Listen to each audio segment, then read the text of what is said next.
chose to do things together because we were a family and because we had these kids together. But now we're married, and I'm like, Christine, you could just like be together for a while before you commit. Yeah. But I have always planned the whole plural family finally rooted in one place for the rest of their lives. That was the pitch. That was the promise. That was the dream he sold so well that every single one of his wives reached into her own bank account and helped pay for it. By 2025, only one house had ever been built. 3 of those wives were gone, and the land that was supposed to be the foundation of a family had become the centerpiece of the ugliest financial and legal war this show has ever produced. This is the full story of Coyote Pass. If this kind of deep dive is what you're here for, hit that like button right now and subscribe to the SW Daily. We go further than the episodes do, every single time. Let's go back to the beginning, because to understand how badly Coyote Pass collapsed, you need to understand how good the setup looked on paper. The Brown family had been through the ringer before they ever set foot in Flagstaff. They fled Utah after a 2010 bigamy investigation turned their lives into a national story. They rebuilt in Las Vegas, which was supposed to be temporary but stretched on for years. Then they fought a federal lawsuit over Utah's cohabitation laws, a case that had genuine constitutional stakes. By the time they landed in Arizona, this family had survived more than most. And survival had given Kody a certain confidence, a belief that if they just made one big right move together, everything that had cracked over the years would seal back up. Flagstaff felt like that move. The elevation, the pine trees, the space, the contrast from the Vegas sprawl they'd been living in. It felt like breathing room. And Coyote Pass, this 13-acre parcel on the edge of that world, felt like the physical answer to every question about where the Browns were going next. Kody's vision was specific. Each wife would have her own house on the land, but the land itself would be shared. The kids would grow up between 4 homes that were genuinely close to each other, not in different neighborhoods across the city the way it had been in Vegas. Actually close, doors you could walk between, a family compound in the truest sense. On camera, it looked inspiring. Off camera, the mechanics of making it real were already splintered from the very first conversation about money. Here is what the show didn't spell out clearly, and what took years to fully surface. The financial contributions to Coyote Pass were not equal. This was not 4 women putting in the same amount and splitting ownership 4 ways down the middle. The reality was messier, more hierarchical, and, depending on who you ask, deliberately obscured. Meri Brown, it would later emerge, contributed significantly more than the others. Not a little more, dramatically more. She put in money at a scale that gave her what should have been serious financial leverage over the property. Janelle paid her share, Christine paid her share, Robyn, the 4th wife and the one who had joined the family last, contributed the least. But here is where it gets complicated. Despite the unequal money going in, the framing, both inside the family and on television, was one of shared investment, shared ownership, shared future. Equal stakes. 1 dream, 4 contributors. The financial reality underneath that framing was almost the opposite. And when the dream eventually fell apart, that gap between framing and reality became the fault line everything broke along. You have to understand something about the way Kody Brown has operated financially across the entire arc of this show to understand why Coyote Pass unfolded the way it did. There is a pattern. It has been there since the early Utah episodes, and it has only become clearer as the years have gone on. The pattern works like this. Kody pitches a vision that sounds communal. He gets everybody bought in emotionally and financially. And then, quietly, incrementally, the outcomes favor whoever he is closest to at that moment. It never looks like favoritism at the pitch stage. It almost always looks like favoritism by the time the project concludes. The Vegas years showed early versions of this. Different quality houses, different levels of attention to each family's needs, different emotional investment in each wife's day-to-day life. But those were soft inequities, things you could explain away. Coyote Pass was the hard version. Coyote Pass was the pattern showing up in legal documents, in property deeds, in construction timelines, in the question of whose house got built and whose got delayed indefinitely until the delay became a permanent no. The show presented the Flagstaff move and the Coyote Pass purchase as a new chapter. What it actually was, in retrospect, was the final chapter. Because the decisions made during the Coyote Pass era about whose house to prioritize, about how to handle financial disagreements, about which wife's concerns deserved serious engagement, those decisions didn't just determine what got built on that land. They determined who stayed in the family and who left. Christine Brown was the first to go, November 2021. She announced she was leaving Kody, leaving the plural marriage, and leaving Flagstaff. And the moment she said that, Coyote Pass transformed. It stopped being a family home project. It became a financial untangling.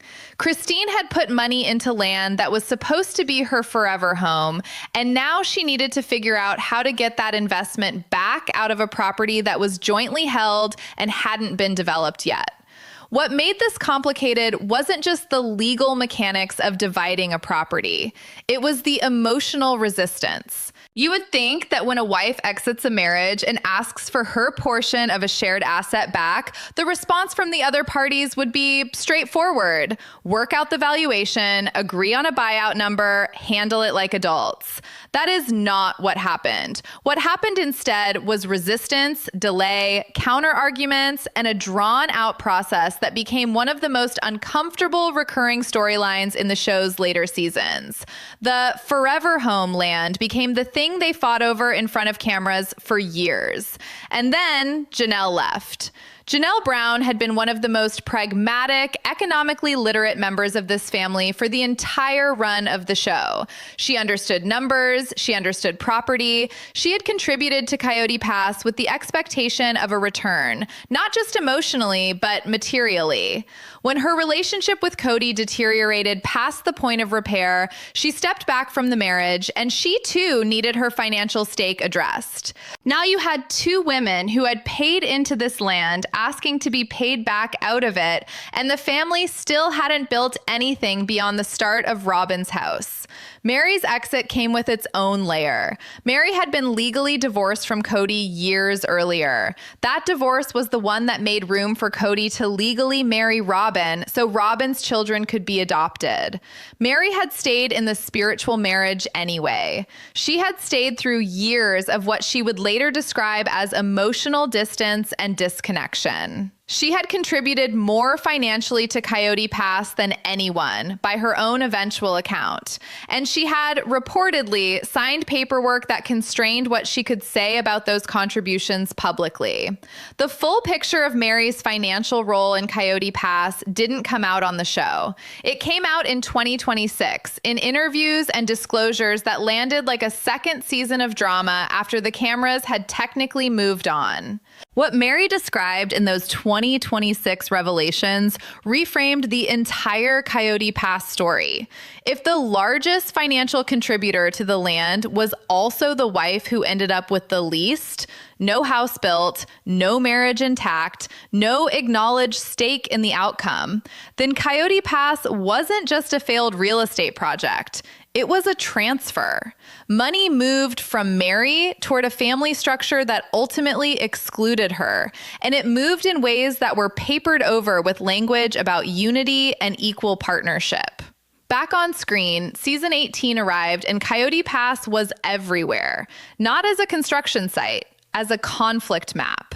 Episodes that were nominally about the family's emotional lives kept returning to the land, to surveys, to property line questions, to who owned what percentage and how the buyouts would be calculated.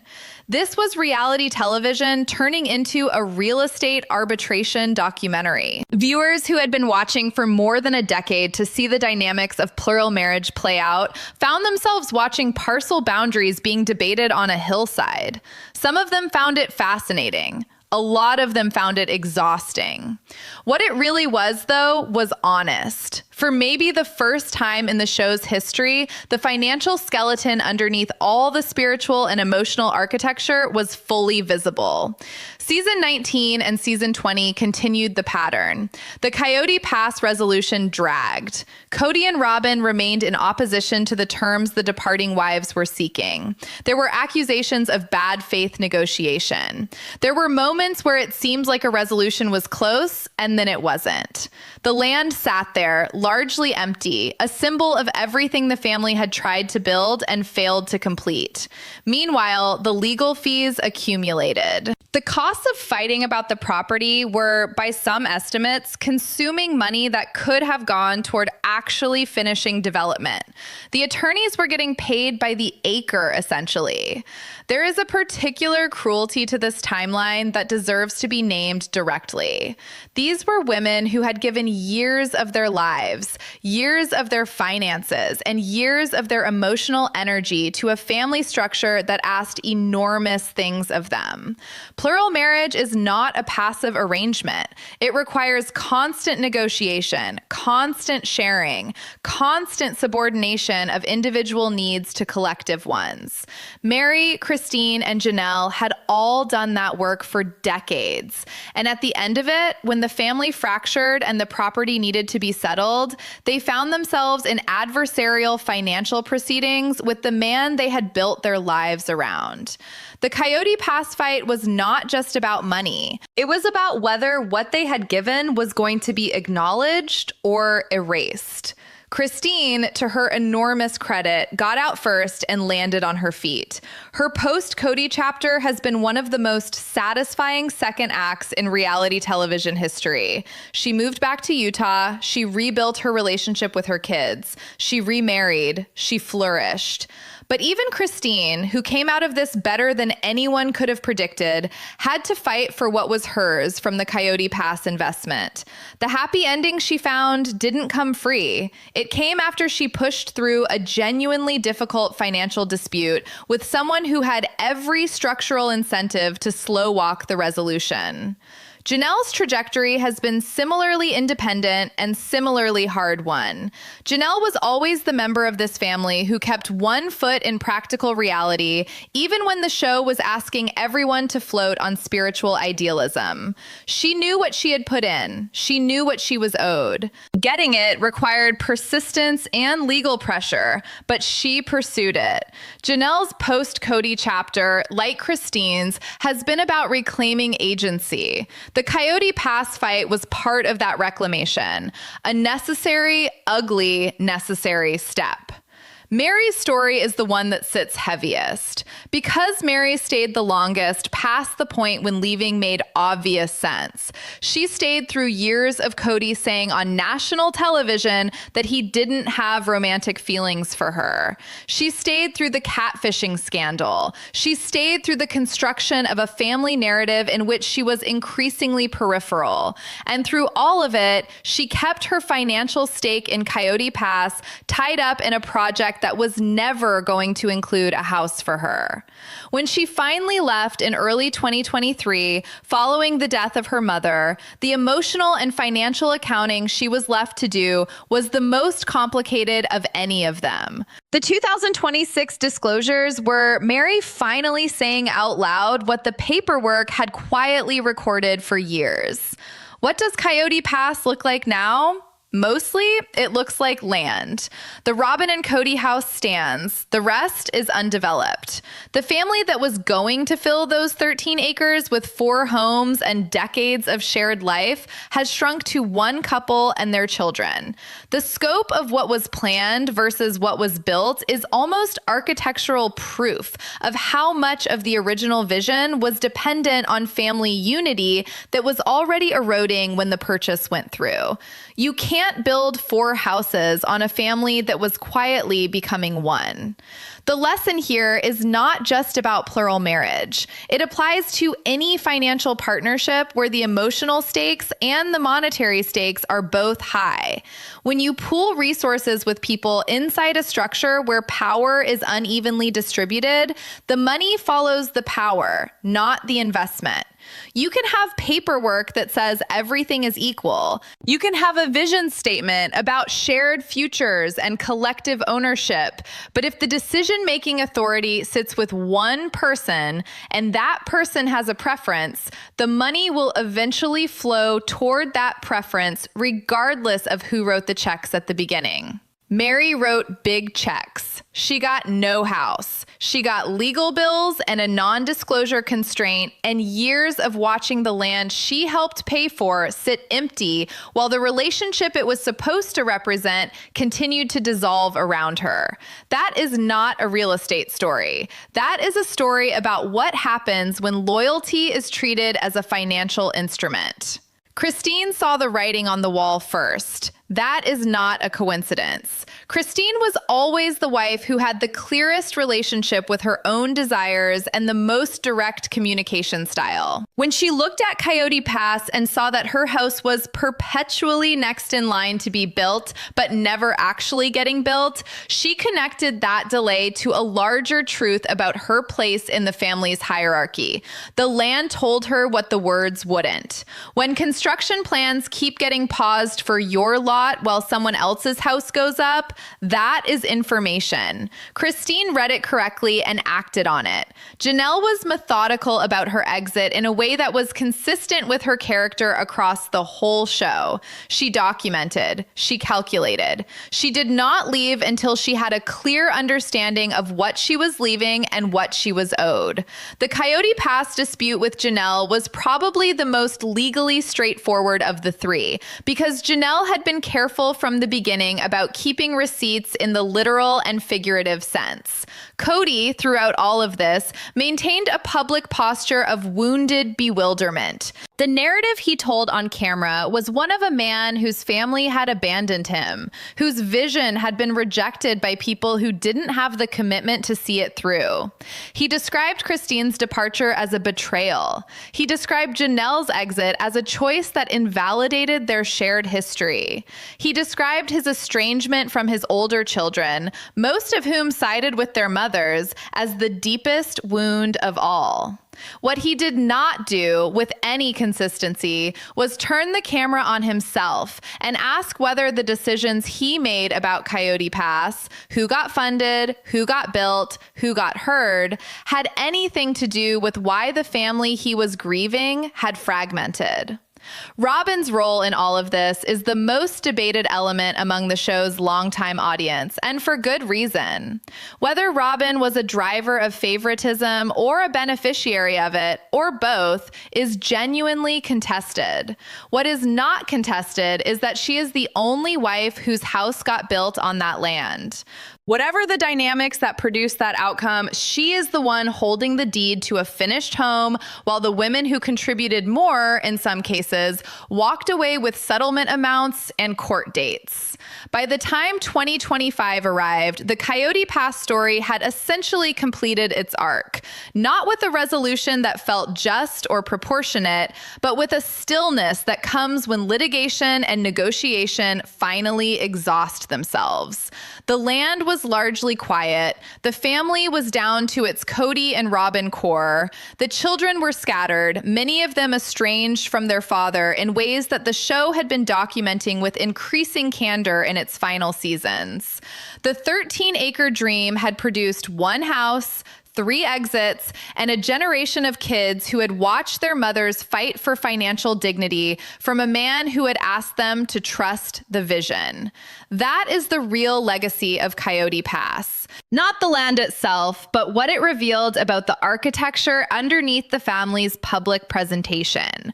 The Browns spent years being television's most famous advertisement for the idea that plural marriage could work, that it could be loving, functional, abundant. And maybe in some ways, in some seasons, it was. But Coyote Pass stripped away the soft lighting and the inspirational music and showed the load-bearing structure.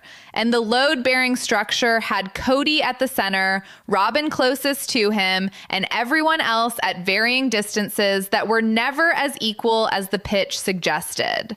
Christine, Janelle, and Meri are still doing the math, calculating what they put in versus what they got out. Not just financially, though the financial reckoning is real and ongoing. Emotionally, temporally, in terms of years and energy and belief invested in a project that turned out to be structured from the beginning in ways that would ultimately benefit someone else. That math is hard to finish because the variables go beyond spreadsheets. How do you calculate the cost of building your life around a promise that was never as solid as you were told? Coyote Pass is 13 acres of Arizona desert. It was going to be a forever home. It was going to prove that this family's unconventional structure was not just survivable, but actually beautiful. Instead, it became the most efficient evidence ever assembled that when you invest everything into a shared vision with someone whose loyalty to you is conditional, you are not buying property. You are paying in advance for the exact legal battle you are eventually going to have to fight to get any of it back. Christine fought it. Janelle fought it.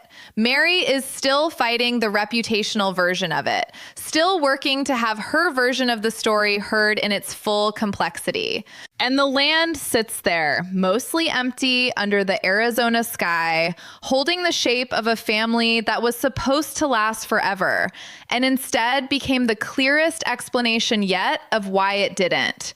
That is the story of Coyote Pass. That is what 13 acres and one broken promise actually cost.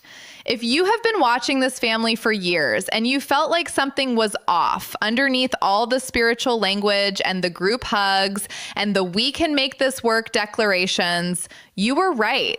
The land is the proof. Hit that like button if this breakdown hits differently for you. Subscribe to the SW Daily for more deep dives that go beyond what the episodes show you. We are not here to recap. We are here to understand. And with the Brown family, there is always more to understand than what made it to the final cut.